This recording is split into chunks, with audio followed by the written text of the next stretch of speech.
Crimson Desert is making a massive gamble, and they just confirmed we are not getting difficulty settings. You heard that right, no easy mode, no normal mode, and no hard mode. Will Powers from Pearl Abyss just sat down for a huge interview and dropped this absolute bombshell on everybody. Instead of tweaking a slider in the menus when you get stuck on a boss, the game uses a single difficulty curve designed specifically by the developers for everyone. Now, before you start panicking and thinking this is going to be the next ultra punishing, controller breaking Souls game, hear me out, because this is actually a match made in heaven. The philosophy they're going with is accessibility through preparation. If you run into a boss that is absolutely wrecking you and wiping the floor with your character, the game doesn't want you to just lower the difficulty too easy and cheese your way through it. It wants you to walk away, it wants you to explore the massive world, craft better gear, find some crazy buffs, and then come back and completely humiliate that boss. It is that Elden Ring approach, and it just works. You do not have to beat your head against a brick wall for 5 hours. You can just go get stronger organically.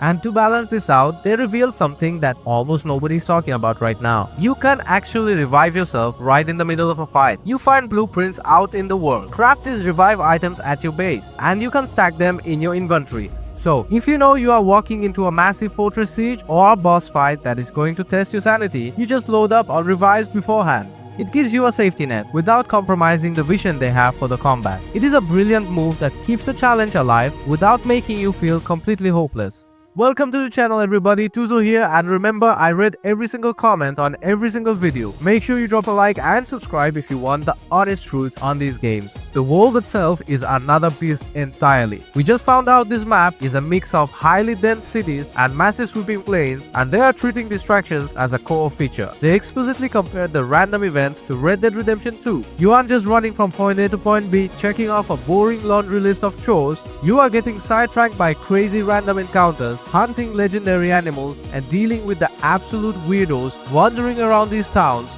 If they actually pull off that Red Dead Alive feeling, it is going to be something incredibly special. We are so used to empty open worlds these days that just feel like giant waiting rooms. So hearing a developer prioritize distractions is exactly what we need.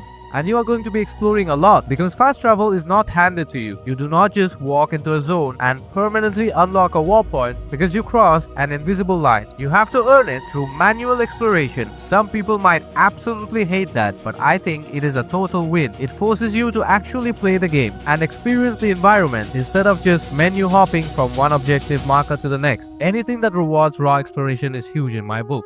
This game is clocking in at 175 gigabytes on PC right now. Let that sink in for a second. That is gigantic. It is basically the size of Call of Duty Warzone, but packed with an actual handcrafted open world. And it is not just uncompressed audio taking up that space. It is because of how dense and detailed the environment is. There is even talk from some research and development documents about a massive underworld system, kind of like what we saw with Tears of the Kingdom. Add in dynamic global day and night cycles, weather systems that actually change based on your altitude, and you are going to need to clear some serious space on your solid state drives. But here's the news that had me the most hyped out of everything. For anyone worried that this was going to have some lingering multiplayer garbage from Black Desert Online, Will Powers put that to rest entirely. This is 100% a single-player, story-driven experience. No multiplayer forced down your throat, no constant online connection requirement ruining your immersion, and no repetitive MMO grinding. It is just you and a massive world.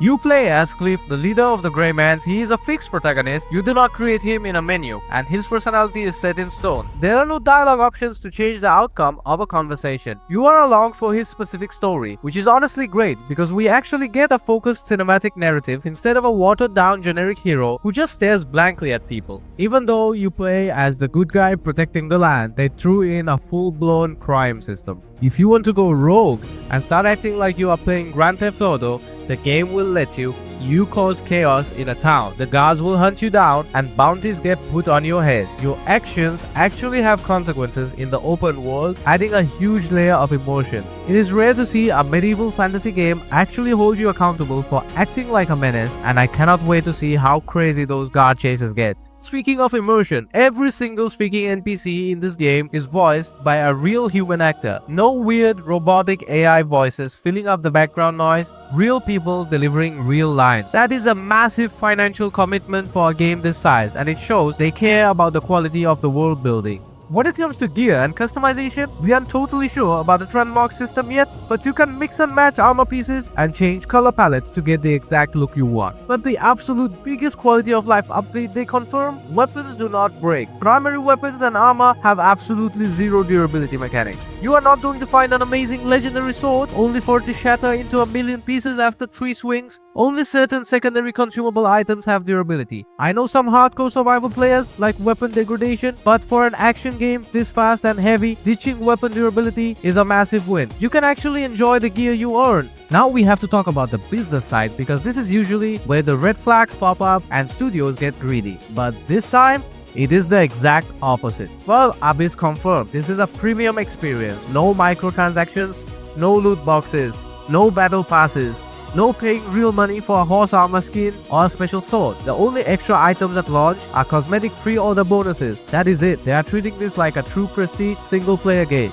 In an era where almost every big release tries to squeeze you for an extra $20 a month, this is a breath of fresh air. If you want to even be in the conversation for Game of the Year, avoiding that live service trap is exactly how you do it. But there is a final boss here, and it is the optimization. This is the one thing that has me legitimately worried, and it could be a total disaster if they handle it poorly. The game looks almost too good. The particle effects, the insane physics where you can dropkick enemies into destructible buildings, the huge scale, it all screams that it is going to melt your PC. The developers are fully aware of this. They are in the final optimization phase right now, and they know that if this game launches running at 20 frames per second on decent hardware, it is going to get review bombed into oblivion.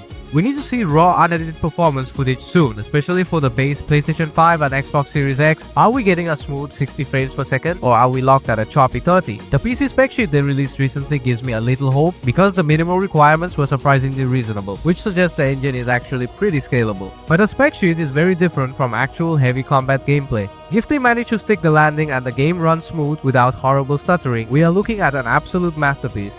We have all been burned by games that look flawless in trailers and run like garbage on day one. Watch Dogs ruined my trust in vertical slices forever, so I am staying cautious. There is no set hour count to beat the game because it is completely open-ended and massive. You do not need to commit to a 5-hour session just to make progress. You can jump in, get lost in the world, have some fun with the crazy combat, and jump right back out. We are getting a creator and press event soon, so raw gameplay impressions from regular people are right around the corner. Also, they confirmed you can turn off screen shake in the settings, which is an absolute blessing for anybody who gets motion sick.